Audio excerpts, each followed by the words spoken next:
দয়া করে আমাকে একটা বিড়ি দিন না বাবু। আমার সকালে পায়খানা পেয়েছিল, কিন্তু আমি হাঁকতে পারিনি। আমি পায়খানায় গিয়ে যদি বিড়ি না খাই তাহলে অনেক চেষ্টা করেও আমার হাগা বের হয় না। শুধু একটা কেন, আমি আপনাকে 1 প্যাকেট বিড়ি দিতে পারি, তবে একটা শর্তে। কি শর্ত বলুন? আমি বিড়ির জন্য সব শর্ত মানতে রাজি। আজকের আপনাকে পায়খানায় গিয়ে সারাদিন ধরে ওই পায়খানাতেই বসে থাকতে হবে। আপনার যদি খিদেও লাগে তবুও আপনি সারাদিন ওই পায়খানা থেকে বেরোতে পারবেন না। না না, এ কি করে হয়? একটা বিড়িতে তো ভাই তাপস। সকাল থেকে পায়খানায় গিয়েও বসে থেকে থেকে আমার হাগা বেরোচ্ছে না, তাই তোর কাছে ছুটে এলাম। আমার কাছে বিড়ি নেই, তুই তাড়াতাড়ি একটা বিড়ি দে, আমার খুব জোরে চেপেছে। আমি দেব না। দিবি না? আমার নাম রঞ্জুদা। আজ পর্যন্ত আমি কারোর কাছে বিড়ি চেয়ে না শুনিনি, আজও শুনবো না। বিড়ি তো তোকে দিতেই হবে, প্রয়োজন হলে জীবনের শেষ বিড়ি। ওঠ, বল বিড়ি দিবি কিনা? না দেবো না।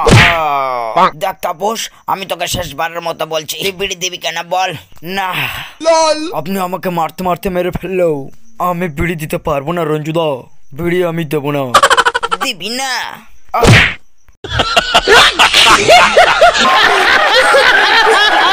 সকালে কে পায়খানায় গিয়েছিল?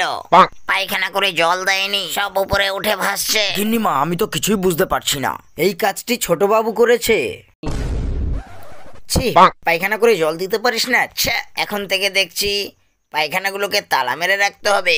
মা বিশ্বাস করো, আমি পায়খানা করিনি। মা বিশ্বাস করো, আমি পায়খানা করিনি। আজ সকালে গিয়ে দেখি পায়খানায় জল দেওয়া নেই, সব যেন প্লেটের উপরে জিলিপির মতো হয়ে আছে। এটা দেখে আমার ঘেন্না হচ্ছে, ঘেন্না। বেরিয়ে যা, বেরিয়ে যা এই বাড়ি থেকে। মা বিশ্বাস করো মা, আমি পায়খানা করিনি মা। মা বিশ্বাস করো মা, আমি পায়খানা করিনি মা।